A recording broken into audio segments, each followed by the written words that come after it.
Hello everyone, once again I am Abdullah and you are watching English with Abdullah. Dear students, आज हमारी vocabulary का जो part है, part number 3 है। अगेन 5 वर्ड्स हैं और इसके साथ साथ जो इम्पोर्टेंट सिनोनिम हैं जो इसके साथ बिल्कुल ज़्यादातर मिलते जुलते हैं।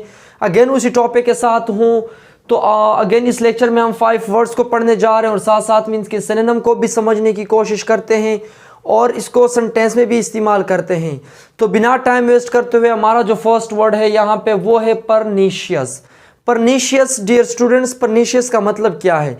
परनीशियस का मतलब है जब कोई चीज़ ख़तरनाक हो, मतलब कोई चीज़ नुकसानदेह है, कोई चीज़ हार्मफुल है, तो उसको हम कहते हैं परनीशियस। अब यहाँ पे देखिए इसके जो सिनोनिम है एनेमिकल, डिट्रीमेंटल, फैटल और डिलीटेरियस या इसी तरह इंजूरियस। तो ये और सारे वर्ड्स हैं जो नुकसानदेह के सेंस में हम इस्तेमाल करते हैं, जो कि ख़तरनाक के सेंस में हम इस्तेमाल करते हैं। तो अब इसको सेंटेंस में हम किस तरह इस्तेमाल करते हैं? मैं इसको इस तरह इस्तेमाल करने की कोशिश करता हूँ कि using mobile day and night is pernicious to health. दिन रात मोबाइल इस्तेमाल करना सेहत के लिए नुकसानदेह है। या इसी तरह आप इसको इस तरह भी इस्तेमाल कर सकते हो कि smoking is pernicious to health, कि स्मोकिंग जो है वो हेल्थ के लिए क्या है? नुकसानदेह है। तो ये था हमारे पास परनीशियस। दूसरा है इनसेसेंट। अब इनसेसेंट का मतलब क्या है? जो चीज़ बिल्कुल कंटिन्यूअसली हो, जो कोई चीज़ कंटिन्यूअस की शक्ल में हो, मतलब कोई काम मुसलसल होता रहता हो, अनस्टॉपेबल हो, रुकता नहीं हो। तो कुछ भी हो सकता है, अगर कोई बारिश है नहीं रोक रही है तो हम उसको कह सकते हैं कि इनसेसेंट रेन। या इसी तरह अगर कोई बंदा है जो हार्ड वर्क कर रहा है लेकिन वो स्टॉप नहीं हो रहा, बार बार अपनी मेहनत को जारी रख रहा है, तो हम वहाँ पे भी इनसेसेंट इस्तेमाल कर सकते हैं। तो अब इनके जो सिनोनिम है वो है एवरलास्टिंग। ये बहुत आम लफ्ज़ है, एवरलास्टिंग, अनरिमेटिंग, अनरिमेटिंग और परपेचुअल, परपेचुअल। तो ये तीनों इनके सिनोनिम है। इसको सेंटेंस में इस्तेमाल करने की कोशिश करते हैं। जिस तरह अगर मैं कहूँ कि he is incessant talking disturbs me a lot, उनकी जो मुसलसल बातचीत है या मुसलसल उनकी जो बातूनी किस्म की जो फितरत है वो मुझे बहुत ज़्यादा डिस्टर्ब करता रहता है। या इसी तरह आप इसको इस तरह भी इस्तेमाल कर सकते हो कि देयर वाज या the rain was incessant through out the night. बारिश जो थी पूरी रात क्या थी? इंसेसेंट थी, मतलब लगातार थी और मुसलसल थी। तो ये हमारे पास था इंसेसेंट।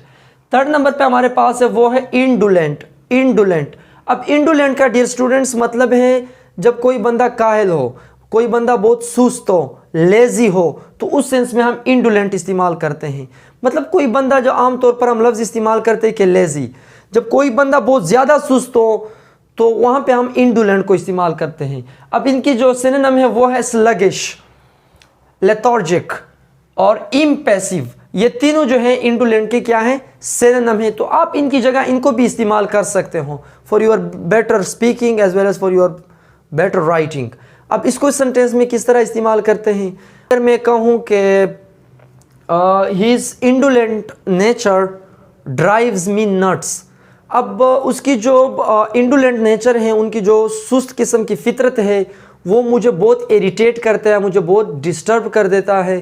तो जो एक मैंने यहाँ पे फ्रेज़ इस्तेमाल किया, ड्राइव्स मी नट्स, तो ये भी हमारे पास एक ईडियम है जिसका मतलब है जब कोई चीज़ आपको इरिटेट करता हो, जब आपको कोई चीज़ आपको डिस्टर्ब करता रहता हो, तो हम उसको उस सेंस में हम इस्तेमाल करते हैं।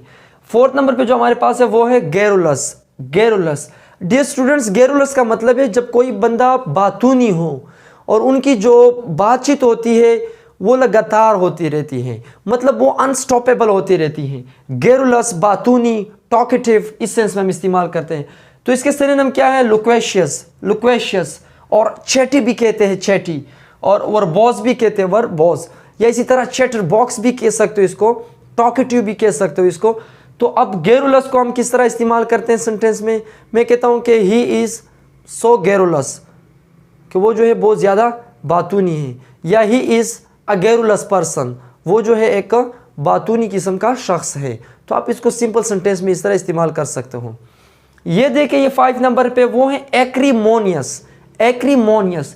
अब एक्रीमोनियस का क्या मतलब है? एक्रीमोनियस अगर हम किसी इंसान के लिए इस्तेमाल करें तो हम इसे ऐसे इंसान के लिए हम इसको इस्तेमाल करते हैं जो बहुत ज़्यादा बदमिजाज होता है, जो बहुत ज़्यादा बदतमीज़ होता है, तो उस सेंस में इस्तेमाल करते हैं। अगर हम इसको किसी चीज़ के लिए इस्तेमाल करें तो वो चीज़ इस तरह होती है कि हमें अच्छी नहीं लगती वो चीज़, हम उनसे बोर होते हैं, वो बहुत किस्म की बदमिजाज किस्म की होती है वो चीज़।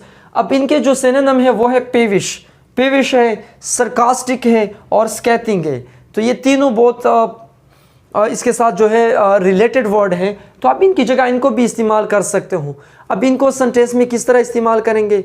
अगर मैं कहूँ कि ही इज़ सो एक्रिमोनियस, वो जो है बहुत ज़्यादा मिजाज है या बहुत ज़्यादा बदतमीज़ है। या इसी तरह मैं इस तरह भी कह सकता हूँ कि ही इज़ एटीट्यूड या ही इज़ नेचर इज़ एक्रिमोनियस, उसकी जो नेचर है या उनकी जो एटीट्यूड है वो बहुत ज़्यादा क्या है, एक्रिमोनियस है, बदमिजाज है, अनएथिकल है। तो आप इसको इस तरह सेंस में इस्तेमाल कर सकते हो। तो डियर स्टूडेंट्स, ये 5 वर्ड्स थे, तो आप लोग भी इसको इस्तेमाल करें, सेंटेंस में भी इस्तेमाल करें और अपनी स्पीकिंग राइटिंग दोनों में इस्तेमाल करने की कोशिश करें। तो बस आज के लिए इतना ही, मिलते हैं अगले लेक्चर में। टिल देन टेक केयर, अल्लाह हाफिज़, थैंक यू सो मच।